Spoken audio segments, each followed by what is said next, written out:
तो बात संभल की, जहां लगातार सुर्खियों में संभल है, वहीं दूसरा मंदिर भी वहां पाया गया है।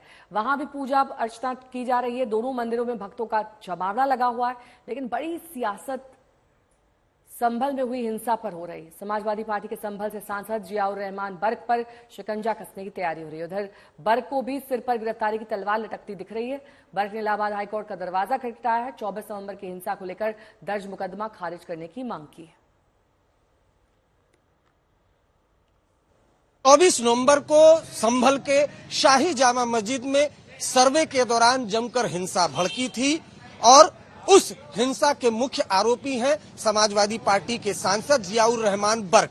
अब संभल पुलिस सांसद पर शिकंजा कसने की तैयारी में है। ऐसे में सांसद को गिरफ्तारी का डर सता रहा है।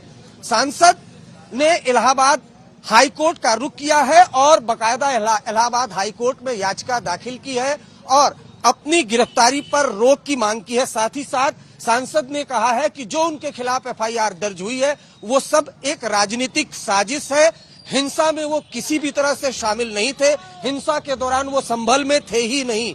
ये दलील बाकायदा अपनी याचिका में जो जियाउर रहमान है उन्होंने लिखी है और बाकायदा याचिका इलाहाबाद हाई कोर्ट में दाखिल की है और अपनी गिरफ्तारी पर रोक लगाने की मांग की है। आपको बता दूं, जब हिंसा भड़की थी उसके बाद संभल पुलिस ने एक के बाद एक कई एफआईआर दर्ज की है और उस एफआईआर में जियाउर रहमान बर्क का बाकायदा नाम है। ऐसे में संभल पुलिस जियाउर रहमान के खिलाफ लगातार सबूत जुटा रही है। वहीं जियाउर रहमान ने अपनी याचिका में कहा है कि एफआईआर दरअसल राजनीतिक साजिश का हिस्सा है, इसलिए अपनी गिरफ्तारी पर रोक लगाने की उन्होंने मांग की है। कैमरामैन दीपक बिष्ट के साथ अरविंद ओझा, संभल, आज तक। मस्जिद सर्वे को लेकर विवादों में आया संभल अब मंदिरों को लेकर चर्चा में है। संभल में अब एक और मंदिर मिला। कल प्रशासन ने मंदिर को तलाशा और वहां का ताला खुलवाया। मंदिर पर ताला लगा हुआ था। बताया जा रहा है कि ये राधा कृष्ण मंदिर है। अब वहां साफ सफाई हो रही है। मामला एएसआई को सौंपा गया, जो पता करेगी कि दोनों मंदिर में कितने पुराने हैं। एएसआई टीम आज ही जांच के लिए पहुंचने वाली थी, लेकिन अब वो जो पहुंचना था वो टल गया है।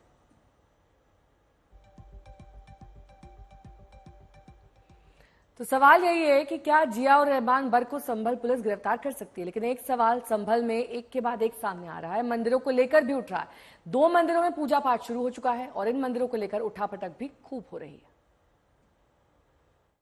सारे सोशल मीडिया पे एक व्यक्ति के घर में अपना मंदिर था, उसने कहा कि मैं और लोग चले गए तो मैं भी चला गया था, मैं ही ताला लगा के गया था। एक ने नहीं, उस परिवार के सारे सदस्यों ने कहा। तब इतना असत्य अगर गेरुआ वस्त्र पहन के कोई आदमी बोलता है तो उसका कोई इलाज नहीं। समाजवादी पार्टी समाप्तवादी पार्टी बनने का रास्ता तलाश रही है। जिस तरीके से भगवा पे कहा गया है, सीएम योगी आदित्यनाथ के कपड़ों पर कहा गया है कि वो इस तरीके की गलत बात बोल रहे हैं सदन में खड़े होके।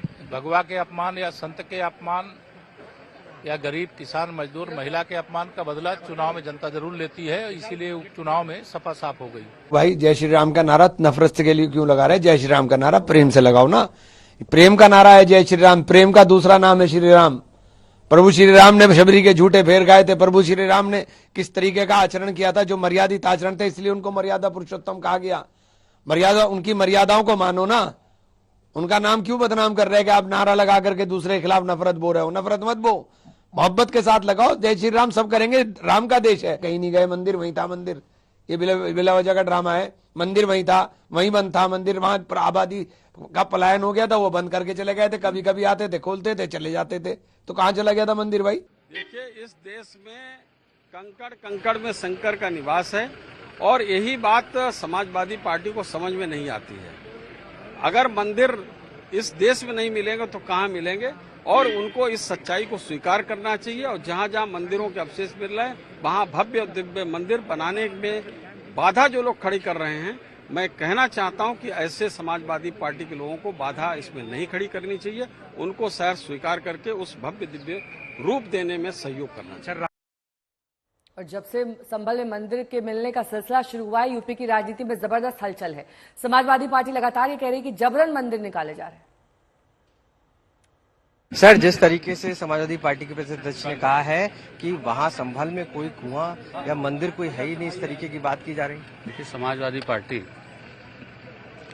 हमेशा से तुष्टीकरण की राजनीति करती रही है, हमेशा सनातन को अपमानित करने, राम भक्तों पर गोलियां चलाने और हमेशा हिंदू विरोधी बात करके, सनातन विरोधी बात करके अपने वोट बैंक को संरक्षित करने का काम करती है।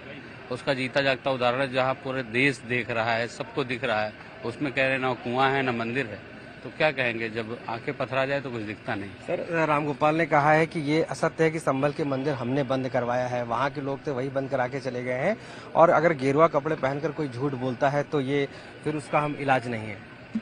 देखिए, सच्चे मायने में तो समाजवादी पार्टी का कोई इलाज नहीं है। जिनकी पहचान ही गुंडे, अपराधी और माफिया से, जिनके डीएनए में ही सनातन विरोध है, तो उनके लिए क्या बोलना। अरविंद ओझा हमारे साथ, हमारे सहयोगी इस वक्त जुड़ चुके हैं और जानकारी के साथ। अरविंद, एक के बाद एक मंदिर वहां पर मिल रहे हैं, ये जो खुदाई चल रही है वो किसके दिशा निर्देश पर चल रही है?